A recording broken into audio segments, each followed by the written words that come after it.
Hello, everyone. This is Kelly Beard of KarmicTools.com, and this is your weekly forecast for March 6th through the 12th of 2022. So this week kicks off on Sunday with some very big activations of Venus conjuncting Mars, this initiation we've been talking about, because they got together about 2 or 3 weeks ago in Capricorn, February 16th, and now on this day, they both enter Aquarius and connect with each other. So we're going to talk about a few more details on what that might mean. But in general, usually Venus will hit Mars once and be done with it. They start a new cycle and keep it moving. But this retrograde where she lingered in Capricorn has had them having to renegotiate, just like we are. But overall, the idea is to get to this new beginning, right? So this is our primary sacred feminine and masculine energies merging in a potent way, arousing a need to cultivate powerful relationship, whether that is a physical sexual connection with one or relating and socializing with many. There is a strong need for validation from others, approval on one level, and affection on another level, in a way that we usually do okay on our own, but with this one, you just crave human contact of some sort. If you are not in relationship mode or interacting with human beings at this time, this energy can also activate your artistic nature. This is the perfect time to create something, project or relationship, that is seeded by a deep, authentic love and passion for life. So I do have a little note in here. The first conjunction was February 16th, happened in Capricorn, suggesting that the reset is happening there in our fundamentals. So that with this second conjunction, March 6th at 0 Aquarius, we can really initiate the new cycle of conscious equal partnership within and with others. We are beginning a new cycle of standing in the truth of our own individual journey, while honoring and contributing that to the collective narrative unfolding at this time. So deep breath. Mars will be in Aquarius until April 14th, and Venus will be in Aquarius until April 5th. So Mars is in a process, working its way toward a retrograde in Gemini by the end of the year. So every stop on its way is an important evolution, as well as preparation for that. In Aquarius, it is time to think outside the box. Shift your focus in order to find a creative solution or alternative direction. This is when you become focused on freedom, independence, and sovereignty.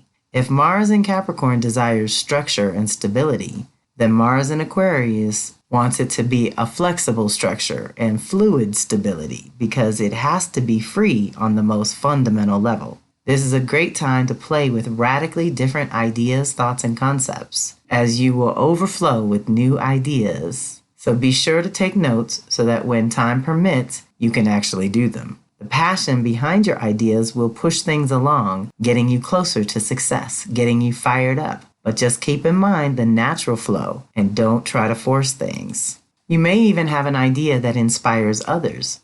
This energy tends to make you move fast, think fast, and make decisions on the spot. When you follow your intuition, you strengthen it so that even when you miss the mark, you always learn something. This energy is great for experimenting without attachment to outcome. Any ideas begun at this time may soon affect the globe in some way, so be innovative and progressive with your choices and decisions. Do something different. Deep breath. Venus in Aquarius says if Venus in Capricorn is your conservative, dignified inner leader self, then when she's in Aquarius, she is embodying that inner visionary who joyfully and generously shares her unusual insight, deep wisdom, and radical ideas of human harmony that is possible if we cultivate it. Venus in Aquarius requires sovereignty and freedom in both her personal and professional relationships. So this is our chance to check in to see how that is going for us as individuals. This is a time to allow your deep feminine wisdom to surface to guide you about the future of your relationships and finances. Venus in Aquarius activates an upgrade in your own self-value, self-worth, self-love, and self-knowledge. It's the ability to cultivate your own unique genius and share your individual light with the rest of the world without losing your true self in the process. We have permission to withdraw complicity from all relationships or agreements which keep us small, stifled, or imprisoned in any way. We are encouraged to connect with others who are a vibratory match, meaning that they share your values and priorities and want to work together as a couple or community. The shadow of Venus in Aquarius is to attach all value to humanity, the collective, the world, or the planet, never taking the time to develop the self or cultivate a true personal connection with any one human. It's detachment from the true essence of what prompts us to want to create a better world in the first place. We can get so busy creating it that we forget to live it in the moment.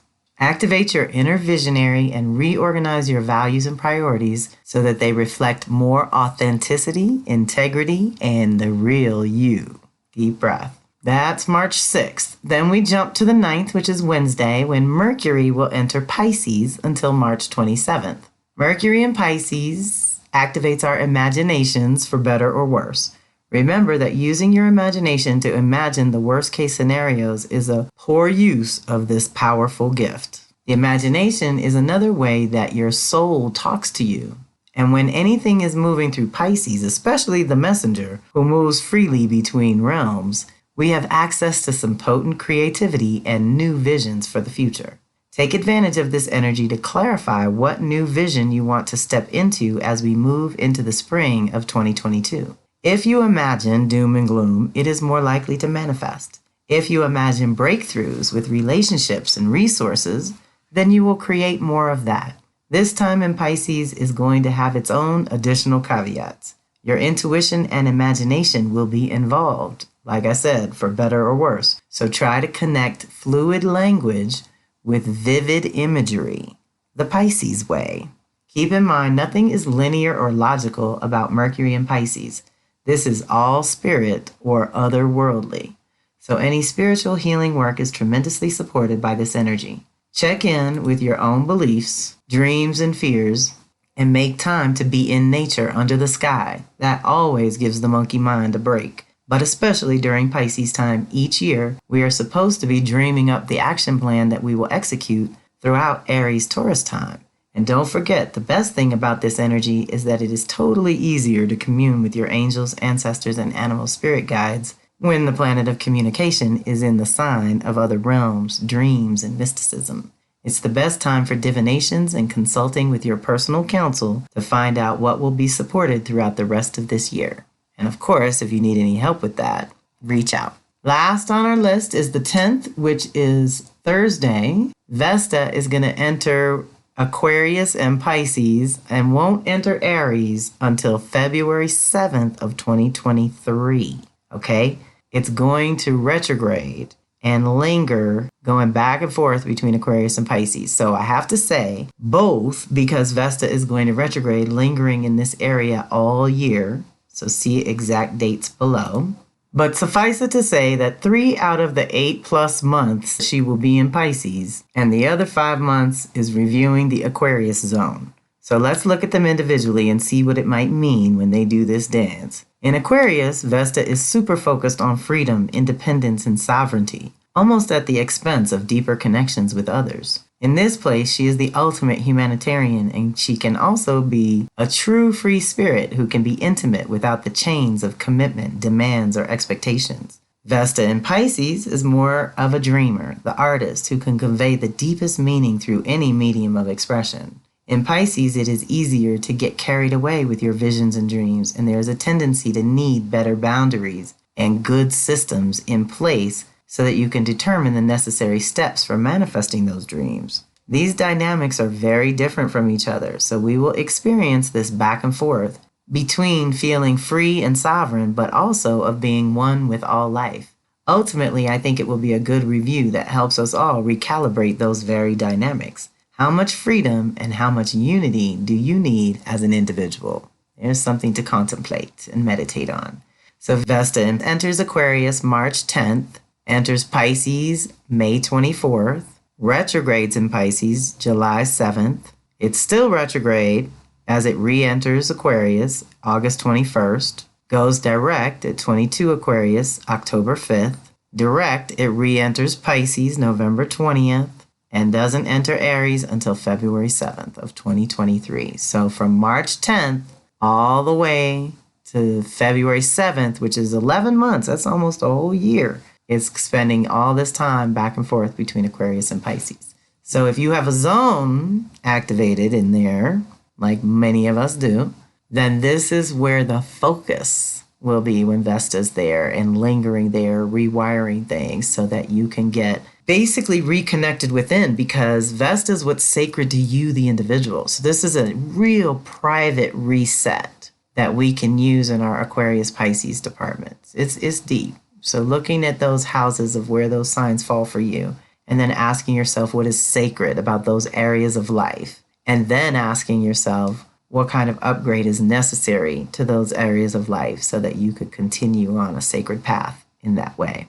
So that is our forecast for the week. It is pretty dominated by Venus and Mars, masculine and feminine coming together. These other two moving into new signs. That's a lot of energy moving into new areas, awakening new zones in our lives. So start to feel some of that different stuff coming up as the week gets underway and as we start speeding towards spring. This is the womb of development, the vision that we're cultivating and playing with while it's still malleable and flexible and hasn't solidified into anything yet. But it is the seedling of what we want solid by the end of this year. So this is good energetic support this week for getting personal and going a little deeper to figure out what you need and want in the very near future. And then think a little bit of long-term as well. Do some short-term and long-term goals this week. Dream a little, expand your vision, think outside the box, really walk down the roads of other things, other ways of doing things, I should say, and see how it feels. You don't have to actually do it, but just sort of imagine and walk yourself through some of the visions that you've had.